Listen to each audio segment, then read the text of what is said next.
सबसे शानदार कहानी। एग्ज़ाम खत्म होते ही कृष्णा भागकर घर गया। उसने अपने स्कूल बैग को मेज पर फेंक दिया। आज उसका मूड बहुत अच्छा था। उसका आज का पेपर बहुत अच्छा रहा। आते ही वह कल के लिए योजना बना रहा था। माँ ने बाहर आकर उसे पानी पिलाया। पेपर कैसा गया? बहुत अच्छा गया पेपर माँ। माँ ने उसे एक गिलास छाछ पीने को दी। कृष्णा ने झट से सारा छाछ पी लिया। माँ, मैं नहाने के लिए नदी पर जा रहा हूँ। अरे, यह नहाने का समय है क्या? तुम्हारे पिता को पता चला तो तुम्हारी पिटाई करेंगे। माँ प्लीज़ पापा को कुछ मत बताना। और वह तौलिया और कपड़ों का थैला लेकर माँ की बात को अनसुना कर बाहर चला गया। सूरज सिर के ऊपर आ चुका था। चलते चलते वह रवि के घर आया। कृष्णा, रवि और रोहित एक ही कक्षा में थे। एक दूसरे के सबसे अच्छे दोस्त थे। वो पहले ही तय कर चुके थे। रवि तैयार था। रोहित भी आ गया और तीनों नदी की तरफ चले गए। अब नदी के पास कोई नहीं था। कपड़े धोने वाली औरतें कब की घर जा चुकी थी। आज सुबह से माहौल बदल रहा था। आसमान बादलों से अटा पड़ा था। इससे गर्मी थोड़ी कम हो रही थी। नदी किनारे पहुंचते ही शर्ट निकालकर फेंक दी गई। हाफ पैंट पर ही नदी में छलांग मार दी गई। ठंडे पानी की ठंडक शरीर पर पड़ते ही उनका मन प्रसन्न हो गया। वह एक दूसरे पर पानी फेंककर खेलने लगे। खेलते खेलते स्कूल में आज की घटना के बारे में बात करने लगे। रवि अपने जेब में कागज लेकर गया था। क्या तुम पकड़े नहीं गए? अरे क्या बताऊं, मैं उस मनोज की मूर्खता के कारण लगभग पकड़ा ही जाता, लेकिन बच गया भगवान की कृपा से। हमें बताना क्या हुआ था? मनोज ने नकल करने के लिए मेरा पेपर ही ले लिया था।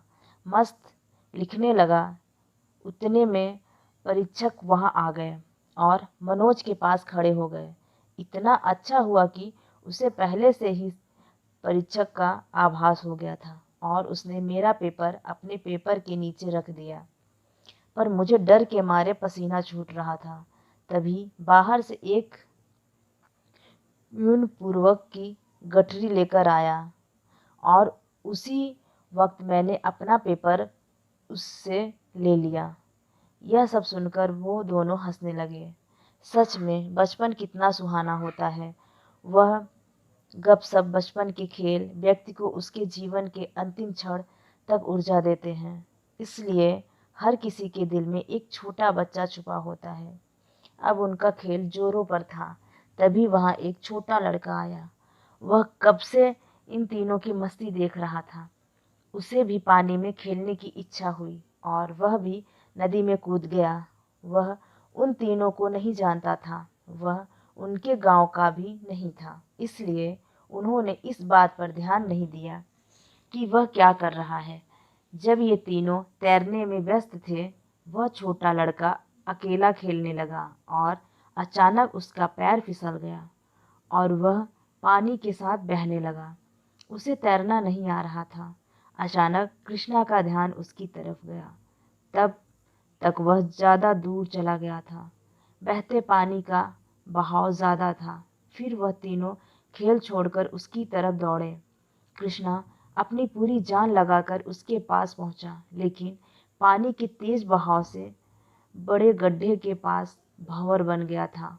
कृष्णा भी उस लड़के के पीछे पीछे गड्ढे में चला गया, पर गड्ढे में वह लड़का और ज़्यादा नीचे जाने लगा। कृष्णा ने उसे खींचने का प्रयास किया, पर उसकी शक्ति पर्याप्त नहीं थी। तभी पीछे से रवि और रोहित आ गए। तीनों ने अपनी ताकत से पकड़ा, पर गड्ढे से बाहर नहीं निकाल पा रहे थे। काफी समय बीत जाने के बाद भी कृष्णा खाना खाने के लिए घर नहीं आया। तब उसकी माँ ने घबराकर कृष्णा के पिता को बताया। आजी सुनते हो, कृष्णा नदी में तैरने गया है, लेकिन बहुत समय हो गया है और वह अभी तक घर नहीं आया। कृष्णा के पिता बहुत गुस्से में थे, लेकिन गुस्सा बाजू में रखकर उन्होंने तुरंत शर्ट पहनकर नदी की ओर चलने लगे। तभी इतनी जल्दी में जाते देख गांव के जवान लड़के भी नदी के पास गए और गड्ढे के पास इन 4 बच्चों को डूबते देखा। वह दृश्य देखकर वो सब दंग रह गए। साथ में आए 3-4 जवान लड़कों ने गड्ढे में छलांग लगाई। वो सभी स्ट्रिप स्विमर थे। सभी ने मिलकर 4 बच्चों को सकुशल बाहर निकाल लिया। उनको उल्टा सुलाकर पेट का सारा पानी बाहर निकाला। बच्चे थकान के कारण बेहोश पड़े थे। उन्हें जल्दी से अस्पताल लेकर गए। उनका इलाज हुआ।